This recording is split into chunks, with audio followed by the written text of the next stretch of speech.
Hola, ¿cómo están? Bienvenidas, bienvenidos a un nuevo capítulo de Influyentes acá en CNN Chile. Hoy día vamos a partir hablando de los 80 años del Premio Nobel a Gabriela Mistral y para ello vamos a conversar con María Elena Gut, documentalista y realizadora probablemente del documental más significativo sobre la vida de Gabriela Mistral llamado Locas Mujeres. Y luego conversaremos de economía, la guerra comercial, las políticas de Trump y lo que Chile debe hacer o no con el exministro de Hacienda, Nicolás Eyzaguirre. Parte entonces un nuevo capítulo de Influyentes. María Elena, muy bienvenida a Influyentes. Gracias, Paula. Un gusto estar aquí contigo. Bueno, el documental Locas Mujeres, que es un documental icónico de la vida, y yo diría que además de documental, un trabajo icónico sobre la vida de Gabriela Mistral porque la humaniza, ¿no? Y muestra otra faceta, partió con una intuición tuya cuando supiste que el archivo de Gabriela Mistral iba a ser enviado a Chile y tú te fuiste a Washington directamente con tu cámara a registrar todo eso. ¿De dónde vino ese ímpetu? Partió por una noticia de una columna y de no más de 10 centímetros que decía que Doris Dana, Su albacea. su albacea durante 50 años, había fallecido 3 meses antes. Y yo dije, wow, ¿cómo nosotros los chilenos, cómo será de distante nuestra relación con Gabriela Mistral, que nos enteramos 3 meses después y con una noticia de este porte que ha fallecido la persona que ha resguardado su legado durante 50 años? Esa fue la primera alerta. La segunda alerta fue un reportaje en el Artes y Letras del diario El Mercurio, donde Luis Vargas Saavedra, un gran mistraliano, contaba su impresión al acceder a poemas inéditos que se habían encontrado en estos archivos. Y la emoción que él transmitía en eso era muy fuerte, me impresionó mucho.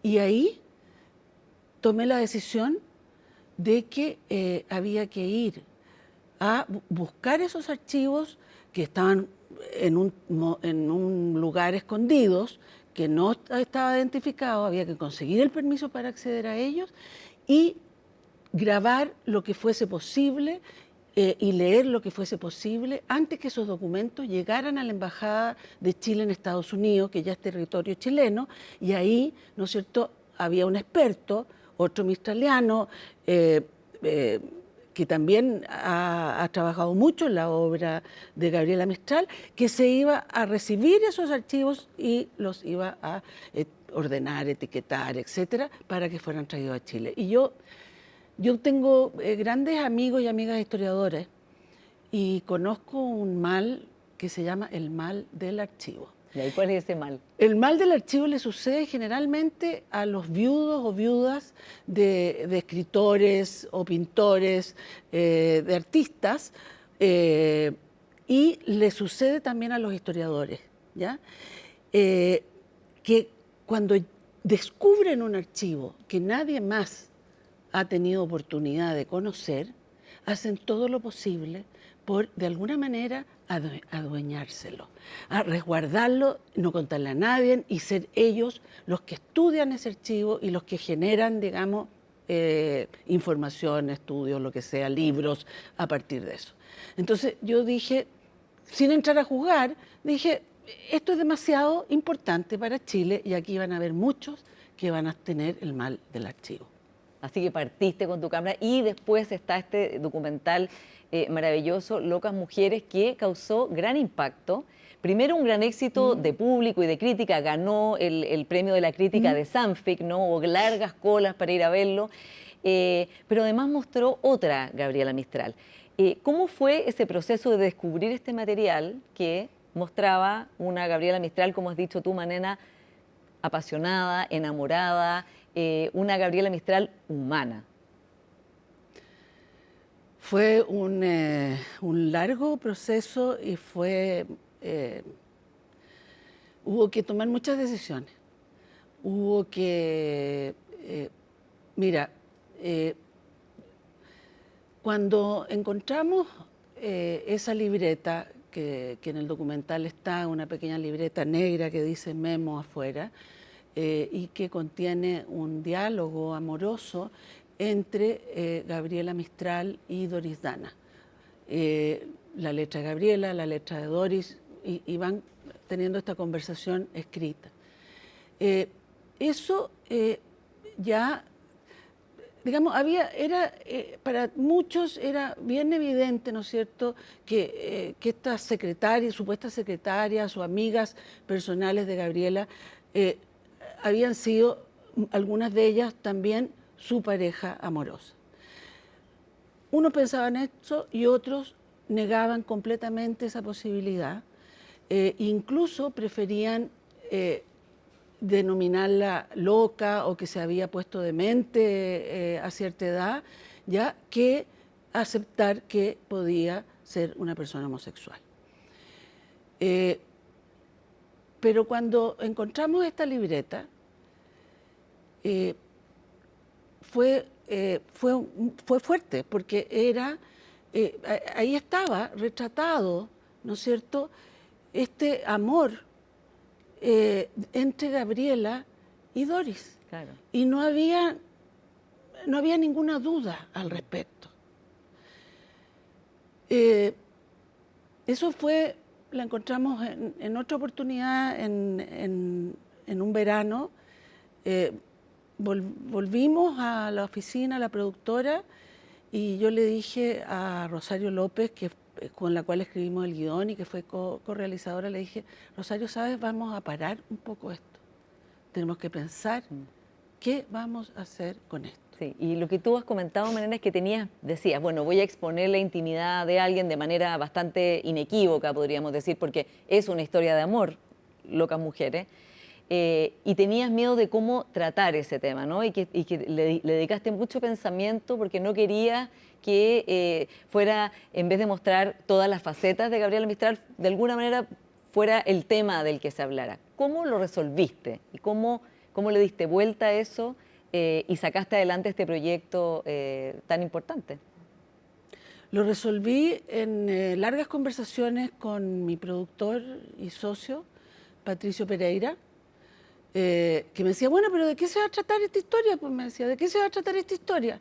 Bueno, es la vida que tuvo Gabriela Mistral fuera de Chile, que no la conocíamos. A ver, ¿de qué se va a tratar esta historia? Y finalmente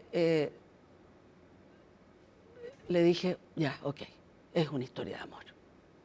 Locas Mujeres es una historia de amor. Sí. Ahora, volvamos a este aniversario número 80 del Premio Nobel, en que justamente ese tema ha sido uno de los temas, ¿no? O había una controversia en qué es lo que se va a relevar o no.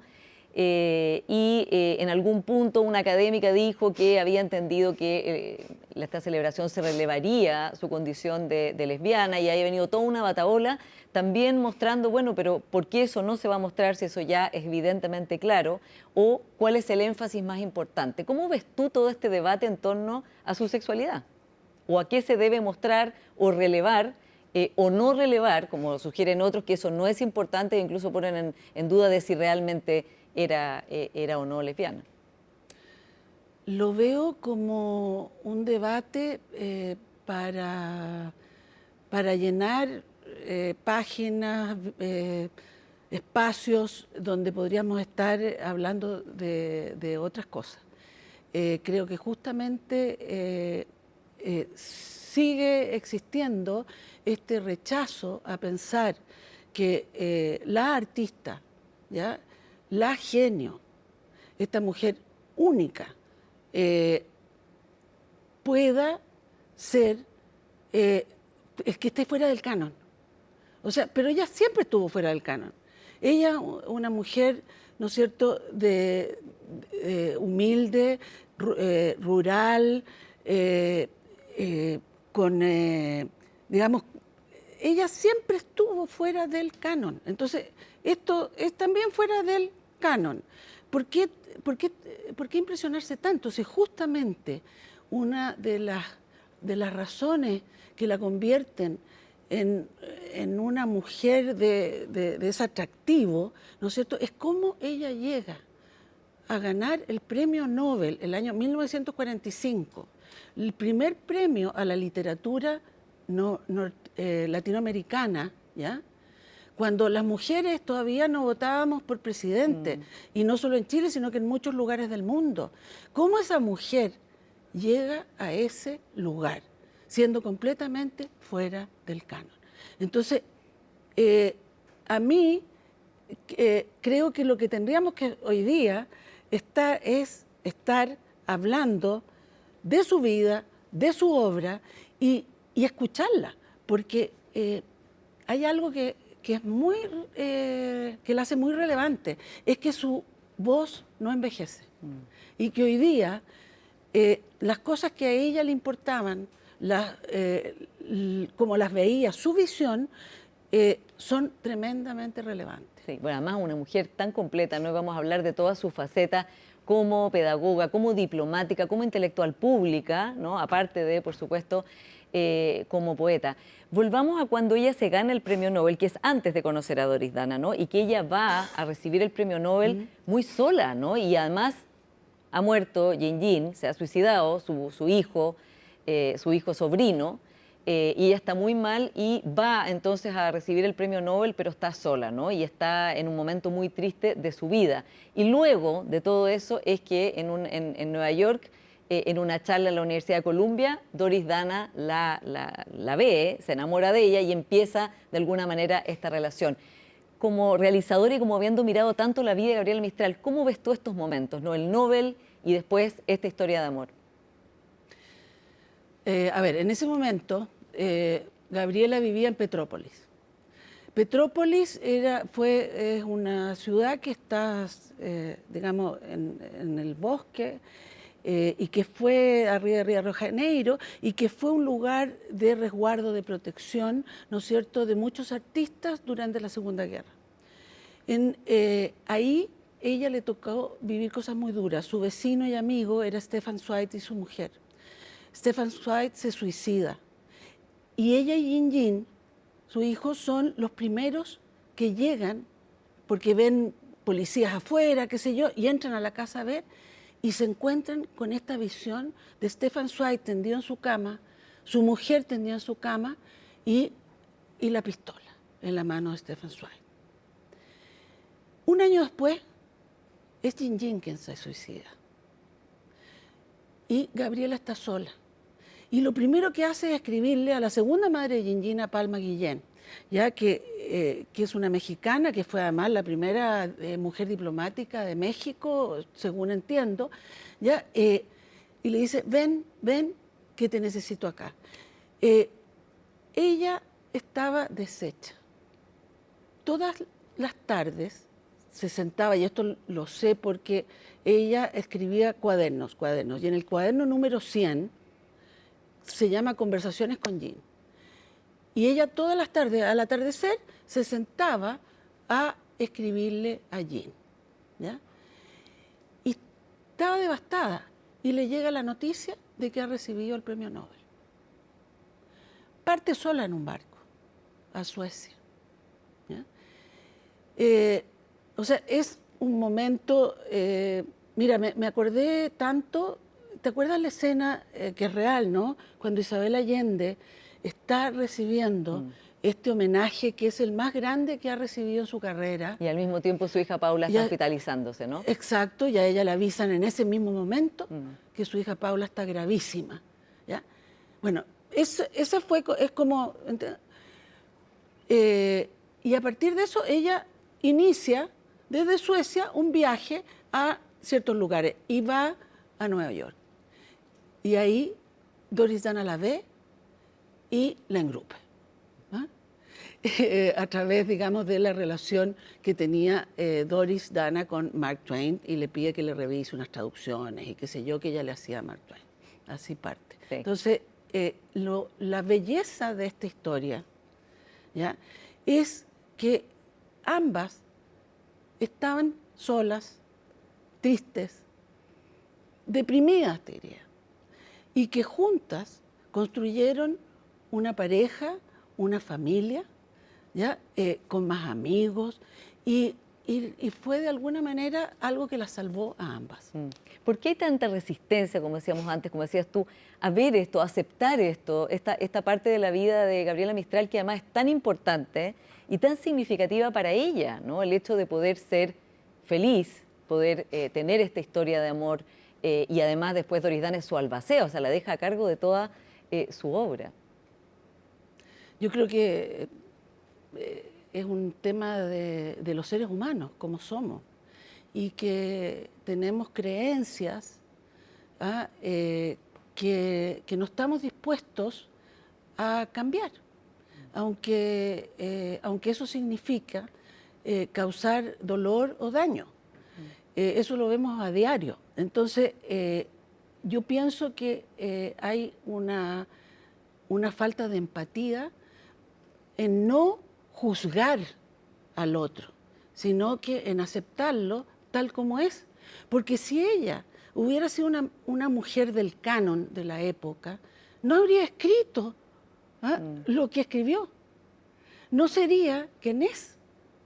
Si ella hubiera estado plenamente integrada al sistema, no hubiera podido ser la crítica social que hizo a través de sus escritos.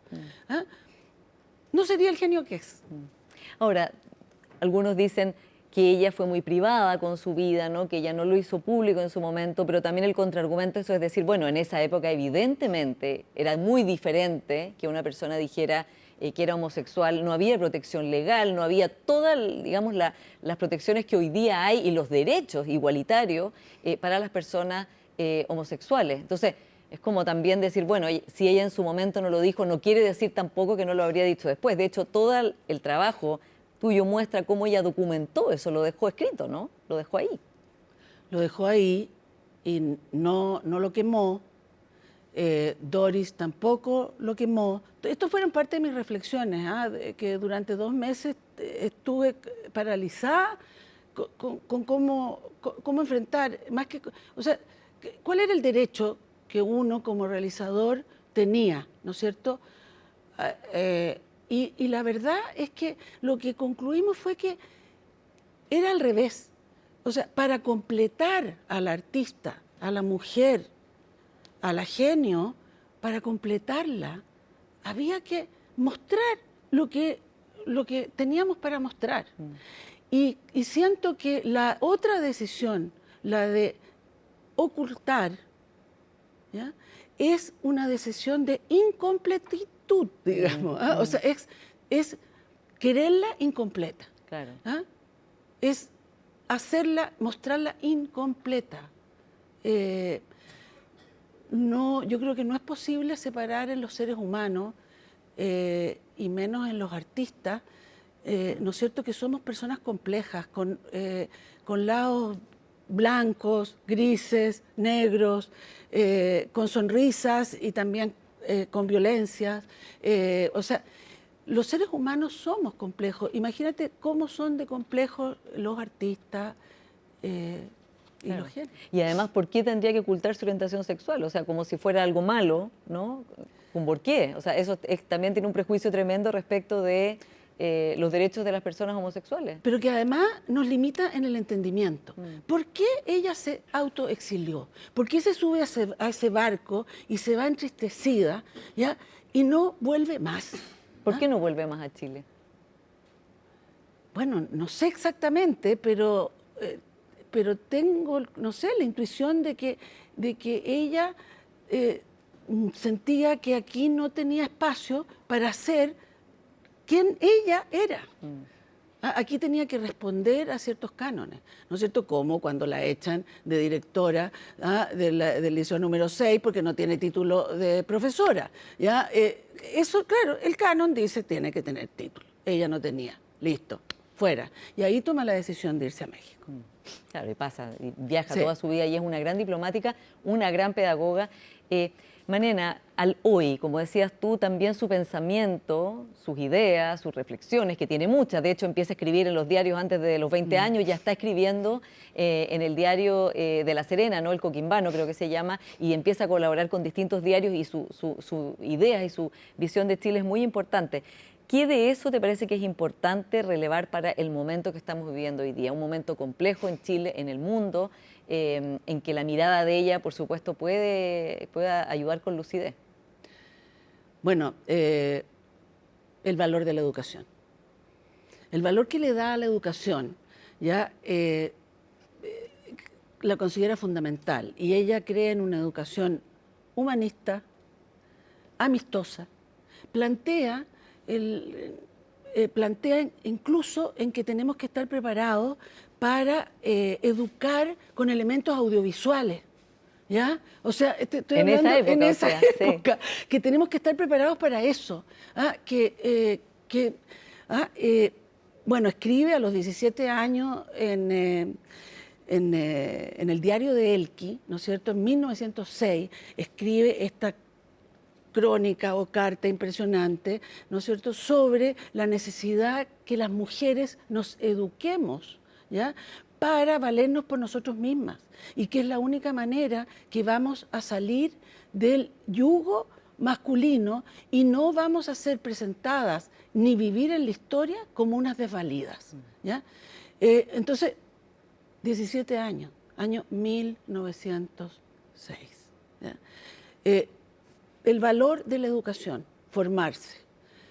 El otro punto muy importante es cómo ella toma el mestizaje, valora a los pueblos aborígenes, valora Latinoamérica, o sea, el mundo hispanoparlante, cómo somos una unidad, ¿ya? Eso valora la naturaleza. Y de ahí también viene esto, que su espiritualidad, que es una espiritualidad amplia, ¿ya?, donde ella no suscribe, o sea, ella es católica, pero no suscribe el catolicismo, digamos, de la gran jerarquía. Ella se cuida mucho de no decirlo, ¿entiendes? Y se ríe de sus amigos más católicos diciendo: yo no le voy a contar, y eso está en las grabaciones, yo no le voy a decir, ¿no es cierto?, que yo no creo en las jerarquías y que solo creo en los franciscanos. O es budista, ¿ya? O sea, vivir una espiritualidad personal, íntima, ¿ya? Eso también es muy moderno, muy contemporáneo. Entonces, así vamos viendo que su voz no envejece y que hoy día tenemos que saber escucharla, y escucharla a la luz, como dices tú, de los difíciles momentos que estamos viviendo. Sí, y que sin duda entonces Locas Mujeres, el documental de Marilena Wood, es un gran momento, digamos, una gran ocasión volver a ver ese documental para ver a esta Gabriela Mistral en todas sus facetas, y no solamente verla como una estatua, ¿no?, como algo rígido. Sí, la Gabriela Mistral de carne y hueso, esa que se ríe, que tira talla, que le gusta la cazuela y que ama con pasión, con respeto, y que trata con mucha dignidad a los seres humanos y cree en la dignidad de los seres humanos. Sí. Marilena Wood, muchas gracias por esta conversación. Muchas gracias, Paula. Vamos a ir a una pequeña pausa y ya seguimos con más influyentes. Ya viene Nicolás Eyzaguirre, espérenos.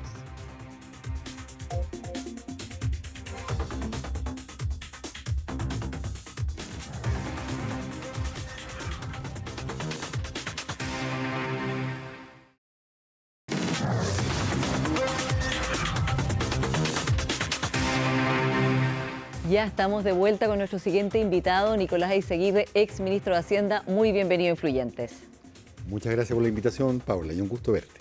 Bueno, vamos a hablar, por supuesto, de toda esta guerra tarifaria, esta guerra económica que ha impulsado Donald Trump con sus tarifas y también con la inestabilidad terrible que le ha puesto al sistema. Partamos, Nicolás, por una de las noticias más importantes de la semana, que es la reunión de todos los exministros de Hacienda desde el retorno a la democracia con el ministro Marcel, así como también todos los expresidentes, del Banco Central. ¿Qué es lo más importante, lo más medular que sientes tú que se pudo proyectar ahí de cara a enfrentar esto como país más unido que dividido? Bueno, yo por motivo de esta entrevista me tuve que retirar un poquitito antes y iban a dar un resumen de la reunión. Espero no disentir de ese resumen. Pero lo que yo observé, uno, que no había ninguno, bueno, es típico de los economistas, que estuviera de acuerdo con lo que está haciendo Estados Unidos. O sea, todos considerábamos que este era un shock autoinfligido muy duro, porque va a desordenar completamente el orden económico internacional. Más allá de que después se diluya parte de las alzas arancelarias, va a quedar la sensación, sobre todo por, tú sabes, la legalidad con que esto se hace, que son órdenes ejecutivas que dependen de una sola persona y nada más que de una sola persona. Entonces, aunque esto se retrotraiga, la sensación de que en cualquier momento te puede caer la espada de Damocles va a quedar en la economía mundial. Por tanto, esto ya tiene un costo hundido. Claro, lo que se dice es como que esta incertidumbre ya es un arancel. Exactamente. So, tú me preguntabas por la opinión de los ministros y expresidentes del Banco Central, y digo ministros porque no había ministras. Porque Todavía no había ninguna ministra de pero Hacienda. sí había una presidenta del Banco Central, a quien aprovechamos de saludar, a Rosana Costa, que estaba, ¿cierto? Entonces, lo primero es que esto es malo. Segundo, que nosotros somos pequeños y más allá de que tenemos que, obviamente, presentar un caso por nuestro Tratado de Libre Comercio y estos aranceles del 10% que son aparentemente contradictorios, México y Canadá lograron algo en el sentido que no se ha agravado aquellos bienes que estaban metidos dentro del Tratado de Libre Comercio. Tenemos que presentar, ¿cierto?, nuestro caso, pero que en ningún caso podemos creernos más influyentes de lo que somos, aprovechando el nombre de tu programa, y hay que, con bajo perfil y con buenas maneras, ir tratando de generar, ¿cierto?, más entendimiento con los Estados Unidos. Ahora, ¿qué debiera hacer Chile? Andrés Velasco, que también estuvo acá hace un par de semanas, decía, bueno, lo primero es como no notarse mucho, ¿no?, frente a Donald Trump, evitar atraer su atención, digamos, que podría significar retaliación, exactamente, hacernos los muertos. En ese sentido, las declaraciones del presidente Boric han sido criticadas desde el punto de vista de la prudencia. ¿Comparte? Yo creo que hay que referirse a sus políticas, no a su persona. Sí. Y evitar entonces entrar con una descalificación personal, ¿no? Referirse a la política, no a la persona. Sí. Ahora vamos a lo que Chile debiera hacer. Eso lo decía muy bien Agustín Esquella, hay que ir a la pelota, no al jugador. Sí. Respecto de las políticas, ¿qué puede hacer Chile para, digamos, de alguna manera administrar esta incertidumbre y los efectos de todas estas medidas sobre un país pequeño y abierto al mundo como el nuestro? Bueno, desde luego hay que identificar oportunidades en el mundo internacional, porque aunque no sabemos, porque esto es una noticia en desarrollo, algunos países pueden terminar con aranceles más altos que los de Chile y son exportadores de Estados Unidos y nosotros podemos tener ventaja en esos nichos. Entonces ahí hay nichos. Segundo, hay que mirar qué le está pasando a los exportadores actuales de Estados Unidos, que va a tener este 10% que parece bastante irreversible. Tercero, hay que ver qué oportunidades se abren con terceros países en términos de comercio bilateral, porque son países que van a quedar con más dificultades de exportar a Estados Unidos y con necesidad de importar otras cosas que venían desde Estados Unidos. Entonces, aquí se produce desviación de comercio, pero también creación de comercio. Eso hay que identificarlo, hay que trabajar con el sector privado, eso se está haciendo, informado el ministro Marcel, y por tanto, ahí, ¿cierto?, pueden haber algunos espacios. No obstante, lo que nosotros podemos hacer es pequeño y toma tiempo. Y el shock es ahora y fuerte. Y nos pilla más endeudados y en una situación complicada. Bueno, eso también fue otra cosa que se conversó. La lucha política y la dinámica política hace que los términos altisonantes fluyan con exceso. Nosotros no somos un país peligrosamente endeudado, no somos un país, lo que no significa que haya espacio para volvernos locos, pero somos un país razonable en términos de su endeudamiento, como lo dice el riesgo país que es el más bajo de América Latina, ¿cierto? Somos un país con un sistema financiero relativamente sólido, somos un país con un banco central independiente, con la inflación que todavía está un poco alta, pero bien controlada, y tenemos cierto comercio con todos los países del mundo. Por tanto, te diría que, sin ánimo de exagerar, nuestra posición base es bastante buena. Además, que nosotros somos afectados solamente con un 10% de aranceles. El tema, como tú obviamente lo sabes, es cuánto desarreglo va a traer a nivel de la economía mundial. Exactamente, y que eso nos va a golpear. Claro, porque Evidentemente. nosotros, fíjate que somos una economía tan abierta que sobre el 30% de nuestro producto se exporta. Entonces, en ese sentido somos más vulnerables que otros.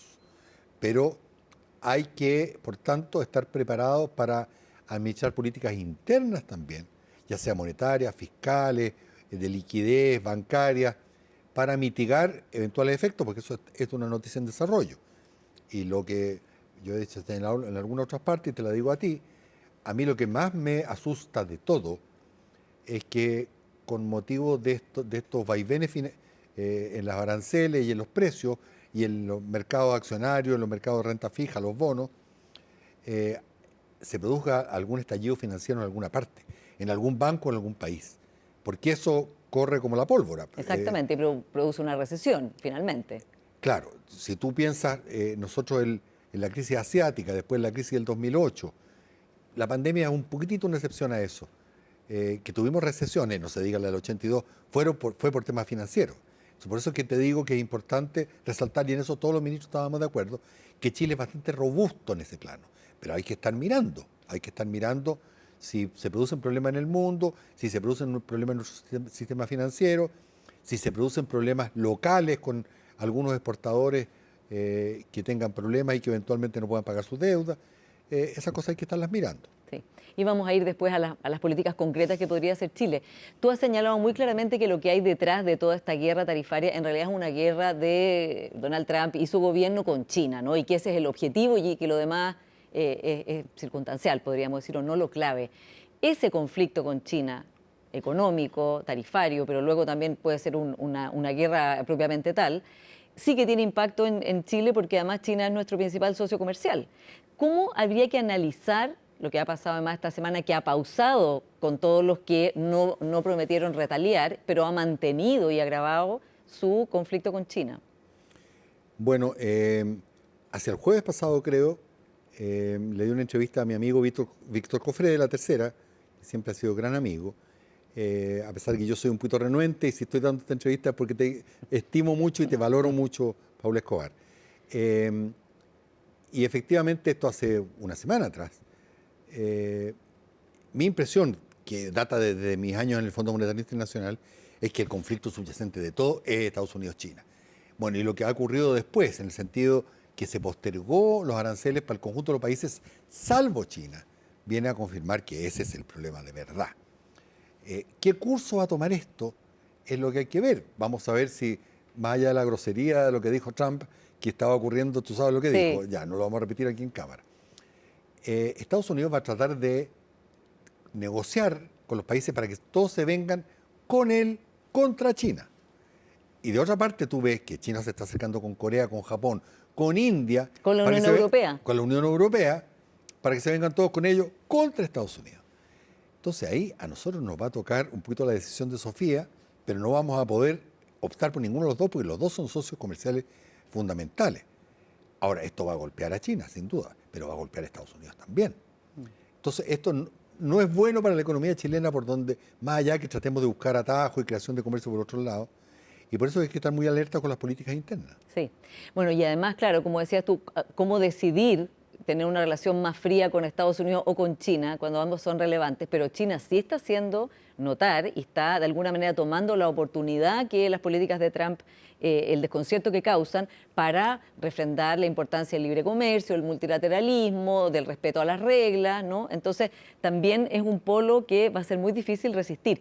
Si tú fueras ministro de Hacienda y te tocara estas decisiones a ti, ¿cómo te conducirías de cara a estos dos polos que finalmente van a empezar a pedir ser excluyentes? La frase que tú le adjudicaste a mi amigo Andrés Velasco y que yo la hago mía, hacerse el muerto. O sea, nosotros directamente no podemos optar entre China y Estados Unidos, no podemos. Y tenemos que buscar todos nuestros canales diplomáticos para tener muy buena letra con ambos. Pero el mundo quedó dividido en dos. Cuando tú tienes 100% aranceles, para todos los fines prácticos, esto se conoce como agua en la tarifa. Ya no tiene sentido subirlos más porque ya el comercio se detiene. A ese nivel no hay posibilidades de exportaciones e importaciones mutuas.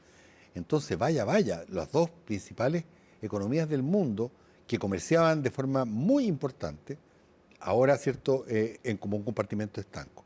Ahora, donde va a estar, porque esto además se enreda con la geopolítica, porque Trump ha presentado mucho esto como un problema de reindustrializar Estados Unidos, que tiene que ver también con objetivos políticos internos, que son básicamente los estados del Rust Belt. Exactamente, que votaron por él, ¿no? Y que los quiere conservar, y por eso promete reindustrialización. Eso no va a ocurrir. Pero ¿dónde está de verdad la pelea? La pelea está en los semiconductores. Porque a diferencia de la Unión Soviética, que peleaba industrialmente con Estados Unidos, hoy día la pelea se da en las altas tecnologías, en las industrias, ¿cierto?, tecnológicas de punta. Y los chinos van par y paso y la mayoría de los elementos de insumos para los semiconductores están en Taiwán, en el South Asia Sea, que se llama. Entonces, esto va a traer movimientos geopolíticos. Vamos a ver qué va a hacer China vis-a-vis Taiwán. Si no va a querer Hong Kongizarlo, o sea, una sola China, varias. Y eso va a traer remesones. Tienes de otro lado lo que es un conflicto, porque fíjate que yo entiendo a las personas que dicen, pucha, Ucrania, con lo valerosos que fueron, la agresión unilateral de la de Rusia en este caso. Pero Estados Unidos ya no tenía fuerza para seguir peleando en Ucrania. ¿Ya no tenía más recursos o no tenía cómo justificarlo? No, esa guerra está perdida. Entonces, de alguna forma, si tu principal problema es China, estar distrayendo recursos y a la vez tirando a Rusia en el regazo de China, desde el punto de vista estratégico de Estados Unidos es lo peor. No sé si me explico. Sí, claro.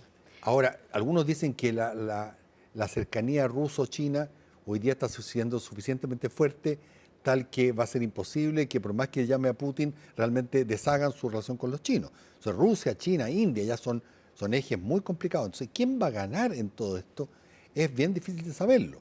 Y como te digo, al final del día es la pelea por la alta tecnología, los semiconductores, donde va a estar el coro del asunto. Sí. Ahora, se dice también que esta pausa, como bien intempestiva que hizo Donald Trump, como todo lo que hace, tuvo que ver con presiones internas, ¿no? Divisiones dentro del mismo trumpismo y dentro del gobierno. Elon Musk derechamente criticó Claro. los aranceles, pero también otros, los empresarios, los billonarios que votaron por él, etcétera. Pero también porque China empezó a mostrar también sus cartas, ¿no? Su mano, vendiendo bonos del Tesoro, empezó a crear también una situación en la cual Donald Trump se dio cuenta de que China sí tenía maneras de contestarle. ¿Ves ahí que China está haciendo una estrategia que se ve como racional y que tiene posibilidad de ser exitosa para sus intereses?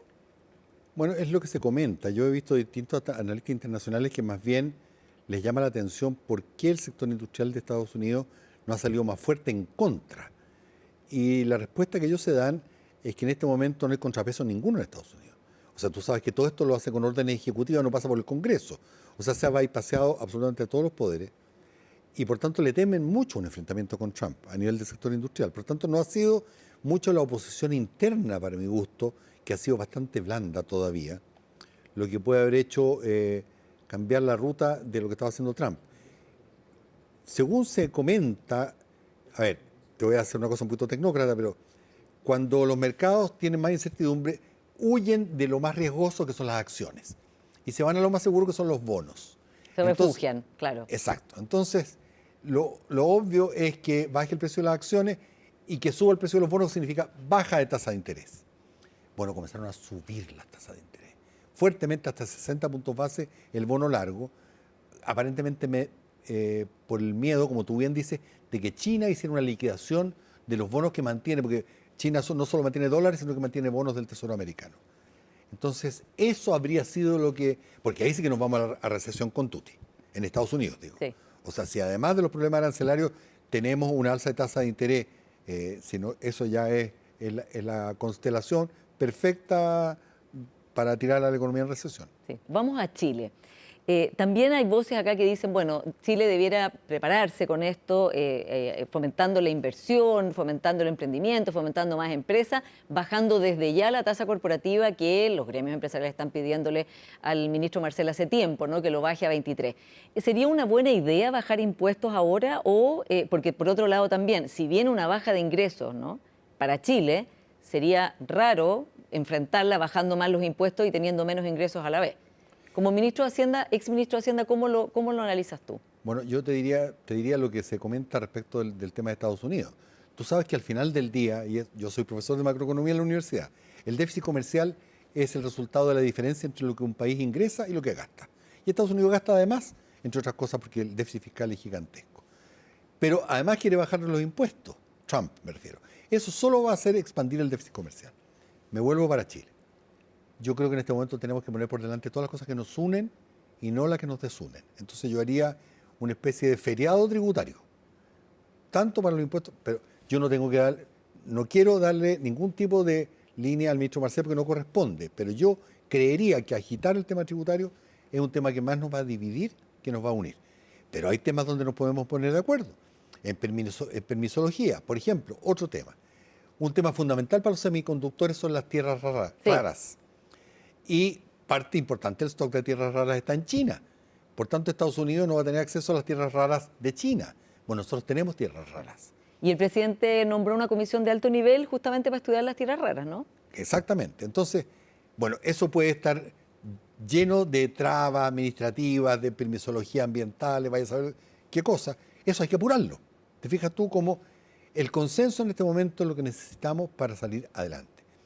No estar exagerando que Chile es vulnerable en lo fiscal, porque eso, cuando menos vamos a tener que hacer uso de la maquinaria fiscal para compensar a perdedores. Cuando menos, si el desempleo se nos va para arriba, vamos a tener que también gastar un poquito de plata. También en materia monetaria va a tener que haber flexibilidad.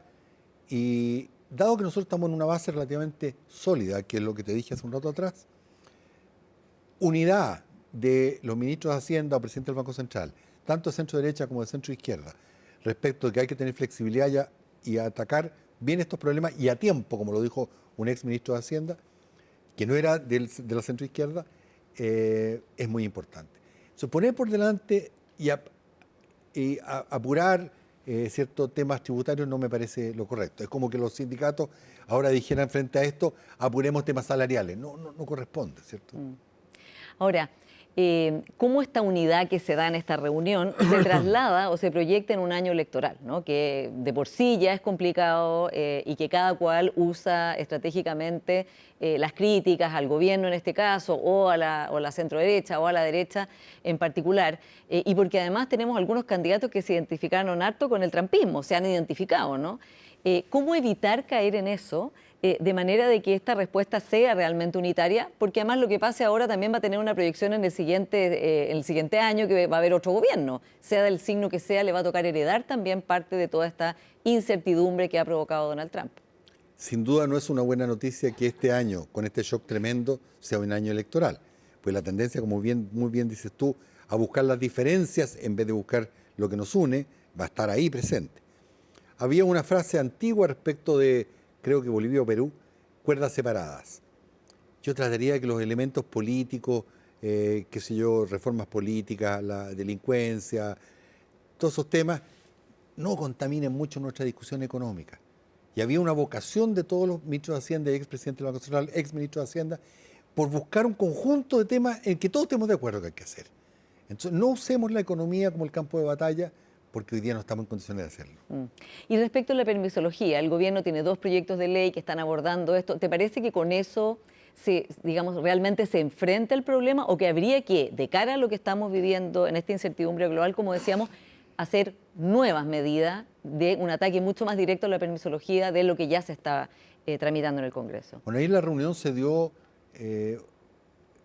ejemplos de múltiples proyectos de ley que pueden ayudarnos en este trance, que están todavía en proceso. Y alguien dijo, frente a una amenaza externa es el momento donde los países se unen. Entonces yo haría una revisión completa de los proyectos de ley que se pueden apurar, aunque hayan sido complicados desde el punto de vista político, pero que son instrumentales a los problemas de la hora presente, para que salgan con la rapidez del rayo. Claro, y evitar perder tiempo. Se nos está acabando el tiempo en esta entrevista, pero quiero preguntarte por un tema muy importante de fondo. Trump existe también porque el Partido Demócrata en Estados Unidos no logró que su candidatura fuera exitosa, ¿no? Y pueden haber montones de razones, pero es un debate obligatorio para el progresismo global de entender qué es lo que alimenta este tipo de liderazgos que por lo demás están bastante globalizados. ¿Cuál es tu reflexión? Bueno, yo creo que, y en eso no, la centroizquierda no fue la única, pero había cuenta de que por ahí tiene más vulnerabilidad. Yo creo que nosotros no fuimos suficientemente claros respecto de lo que significaba la delincuencia y la inmigración. Ahí tendríamos que haber sido mucho más claros desde un principio, con medidas que algunos resistirían, pero que dicen que Trump ganó por la inmigración y por la inflación de Biden. La verdad las cosas es que aquí la inflación no fue mucho, entonces yo te diría que el tema de la delincuencia y el tema de la inmigración son temas que la centroizquierda tiene que tomar con mucho más fuerza y contrariamente no creer que el crecimiento está garantizado, porque nosotros crecimos 25 años, pero después se estancó y se viene estancando por 12 años. Entonces poner por delante el crecimiento como el elemento central para poder retomar el progreso social es un tema que la centroizquierda tiene que hacerse cargo íntegramente.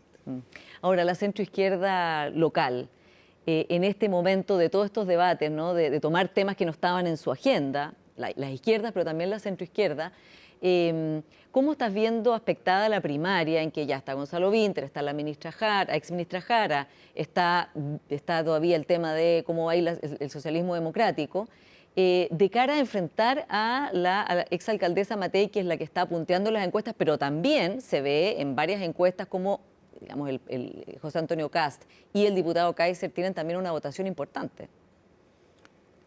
Bueno, yo cada día me convenzo más que como los problemas son complejos e interconectados, como lo hemos visto con esta crisis, en que está desde discutiendo el problema del cobre, hasta los bonos, hasta las acciones, hasta los aranceles, hasta China, hasta etcétera, etcétera, hasta la geopolítica, lo que hay que resistir a toda costa son los facilismos, las soluciones fáciles que son típicas de la extrema derecha y la extrema izquierda. Entonces yo lo que espero, desgraciadamente tenemos un régimen presidencial y no parlamentario, es que crecientemente se acerque la postura de Chile Vamos, por ejemplo, con el socialismo democrático, incluyendo a parte importante del Frente Amplio que se ha puesto cada día más socialdemócrata. Quizás no en todo vamos a estar de acuerdo, pero vamos a tener un rayado de cancha, particularmente en el tema crecimiento, delincuencia, progreso social, que nos dé un derrotero común. Porque este país parece que se sentó sobre los reales creyendo que íbamos a crecer para siempre a 5%, no seguimos creciendo por 5% y nos comenzamos a agarrar a combo de una forma en que todo tema es motivo para una gran discusión, una acusación, lo que sea. Eso no puede seguir así.